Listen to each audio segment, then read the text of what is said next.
Assalamu alaikum warahmatullahi wabarakatuhu. Ndugu watazamaji wetu watukufu katika chaneli hii ya pendwa kabisa, walillahi alhamdu. Katika siku hii ya leo insha Allah, hebu twende tukajifunze jinsi ya kuweza kuwafukuza majini katika mwili wako wewe mwanadamu, pamoja na kutoa uchawi katika mwili wako. Kana hunaka rajulun yuani min umurin aribati fi hayatihi, kulikuwa na mtu aliyekuwa akipata mambo ya ajabu sana katika maisha yake. Huyu mtu akipata maajabu sana katika maisha yake, lakini kafura alayhi alkhawf walqalaq walam tasir umuruhu bishaklin jayidan.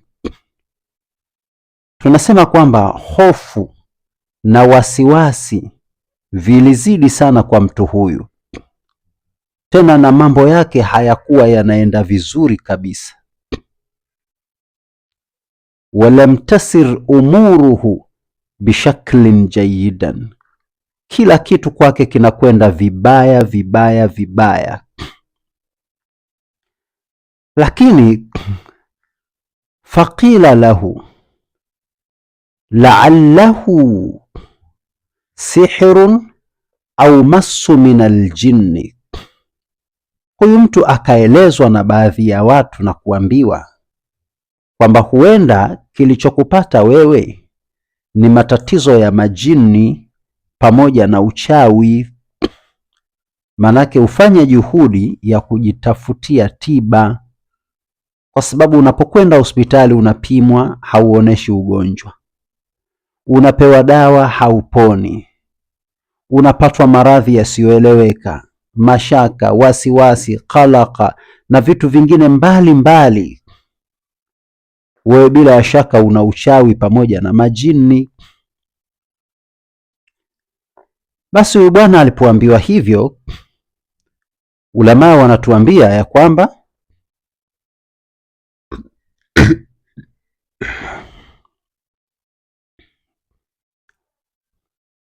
falam yayasu bal rajaa ila Allahi biqalbin khashi'in.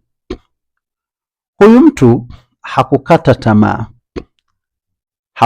tamaa hata kidogo, bali alirejea kwa Mola wake.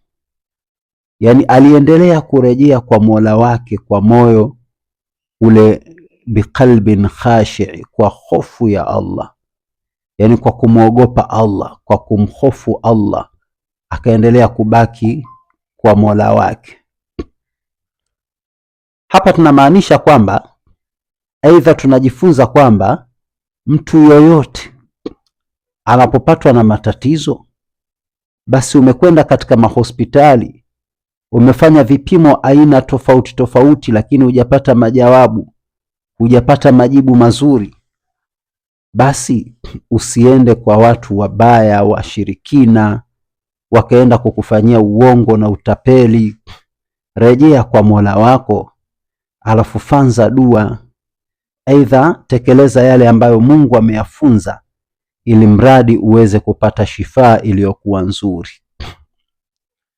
Sasa wabadaa yad'u bihadha dua, baada ya huyu mtu kupata maelekezo haya kwa baadhi ya jamii ya watu kwamba huenda anao mashaitani au huenda anao uchawi, basi huyu mtu hakuridhika, akaanza sasa kumuomba Mwenyezi Mungu kwa kutumia dua hii.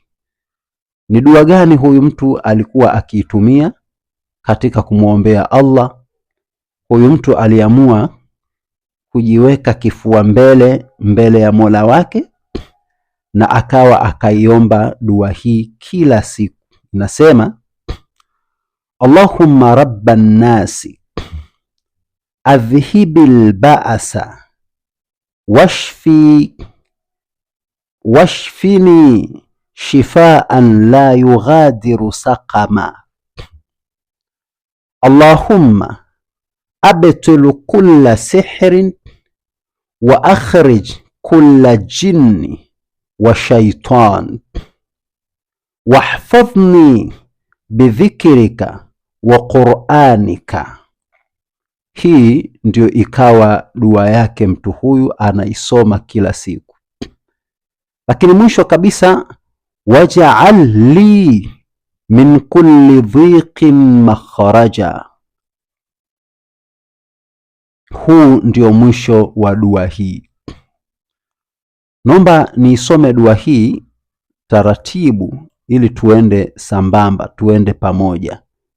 Fata baada ya mimi kuisoma na wewe isome.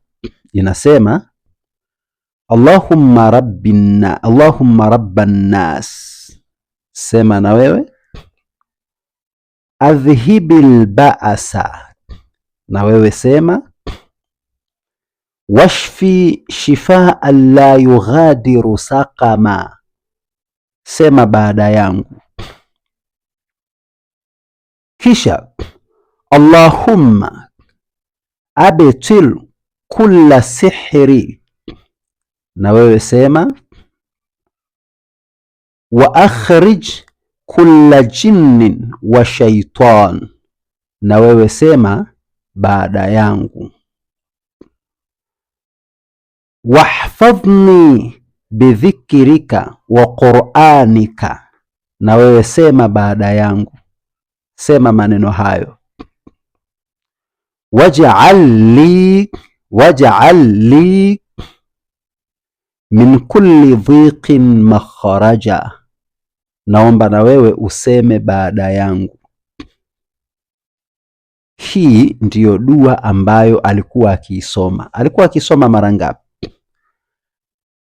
Alikuwa akisoma mara 21 kila anapomaliza swala. Anaisoma dua hii mara 21. Baada ya kuendelea kuisoma dua hii mara 21 kila anapokuwa amemaliza swala, ulamaa sasa wanatuambia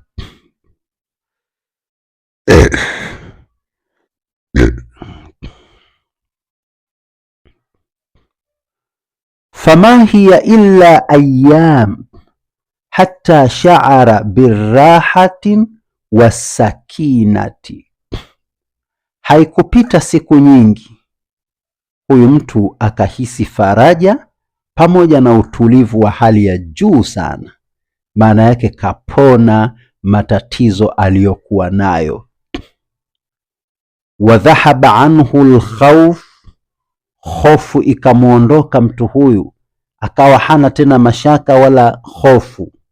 Lakini waswarat umuruhu afdhala mimma kanat, na mambo yake yakawa bora kuliko yalivyokuwa mwanzo. Sasa hili ni jambo muhimu sana alilolifanya. Hii ni dua muhimu sana ambayo aliifanya huyu bwana. Lakini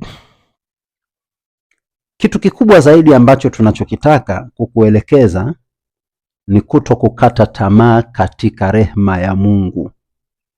Ukiona una matatizo, una majanga, una nuksi, una mikosi, una dhiki, una shida, basi my friend, usikate tamaa.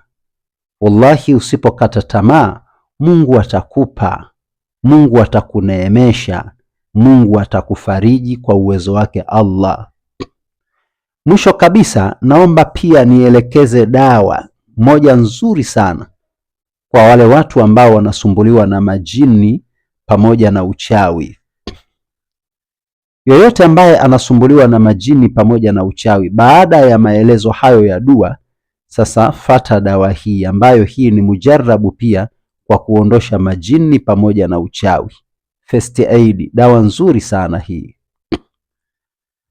Jambo la kwanza, chukua dawa inaitwa Haltiti, kopo ya Haltiti. Chukua kopo 3.